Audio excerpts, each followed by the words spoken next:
3-1, Corby, good away win, job done. Comfortable, yeah.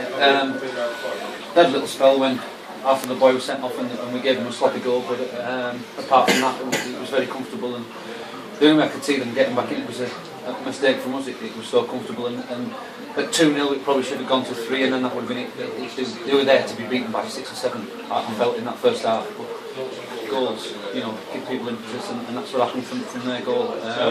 So 2 and a half time we had to, get into 1 or 2 people and liven them up. It's never easy in this league, regardless of score lines. You've still got to work at everything, and we just stopped working for the last 20 minutes of the game possibly, and got a little bit sloppy, tried to play things that weren't correct, and you've got to always give the opposition credit and respect, and we just lost that a little bit. At 2-0 it was that easy.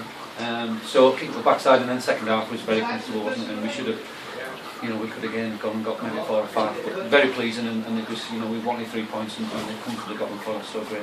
We talked recently about early goals going against us, but you couldn't complain today off to a flyer goal in 2 minutes. Yeah, great start. As I say, that first 25 minutes we looked like we were going to score every time we went forward. They were all over the place at the back, and it looked like they made a bit more, but credit to them, they dug deep and got back into it, and then the last 10 minutes before half time put some decent play together and put us under a lot of pressure, so the back four were strong there, and the goalkeeper, so very pleasing today, and the Hall, the chairman, is listening. He's very cool, so that that was one for him if he's listening to this now when he goes back out, so he'll be happy today and be able to settle for the weekend. Second goal, young Jacob Hazel, I thought he took it really well. Yeah, good finish. Yeah, last 2 games he's just lacked a bit of confidence and let things.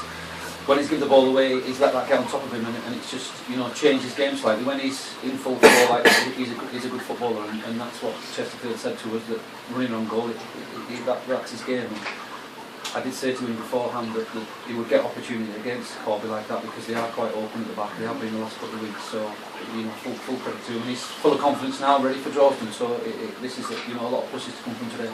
We must mention the third goal, Gareth Arneson. It's a lot of stick about his physical side of his game, but 100 goals, he joins a select band of only 5 players in our history to score 5 goals. You can't argue with that. No, we've always said that about him, haven't we? For the last, the 5 years I've been in charge, he's been touching 20, going above 20 goals. One season he didn't, and I think that was possibly Johnny Wright's injury crisis he had that year.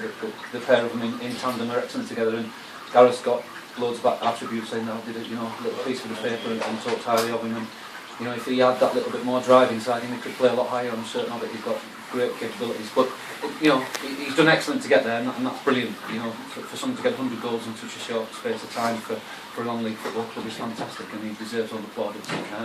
But I think as we've seen from time to time, it can be his own worst enemy with all the talent he carries. Now Gareth moves away to work, I think, we're living in Manchester now. Does that affect his future with Workington? Well, no, we spoke at length about different things, and how we need possibly to bring some other players from different areas to the football club if we can in the summer. And what it does now is it opens it up to shove 1 or 2 in with Gareth from that area if we can find the correct player. So no, he said that he wants to continue with us, so we've got to make sure that we can offer him something that will keep him there. I'm sure there's 1 or 2 clubs that will hear this information and maybe have a go at him as well, so we'll talk a bit more with him in the summer and hopefully keep hold of him. You said 2 matches ago that you wanted to remain undefeated in the last 5. That's 2 out of the way successfully. 3 more to go, starting with Drawston on Tuesday. Bananas in many ways because they've been putting in some poor performances, but one that's certainly winnable. Definitely, especially on the back of today, they're full of confidence. The dressing room is buzzing now, ready for what's an awful journey back. But it's easy to go back when you've scored 3 goals and got 3 points. So yeah, we're into Drawston full of confidence, and hopefully, as you say, we can come away from there with at least a point and maintain it to the end. Yeah. You'll enjoy this. I was before the game. I was talking to 3 ladies who were in the box here, and said, Corby's played 4 games in 8 days. No sympathy there, and they said, well, they should know what they're doing.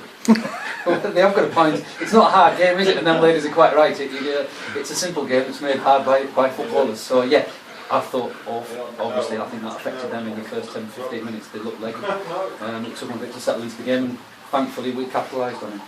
Darren, thanks very much. Cheers, Washington. Thank you.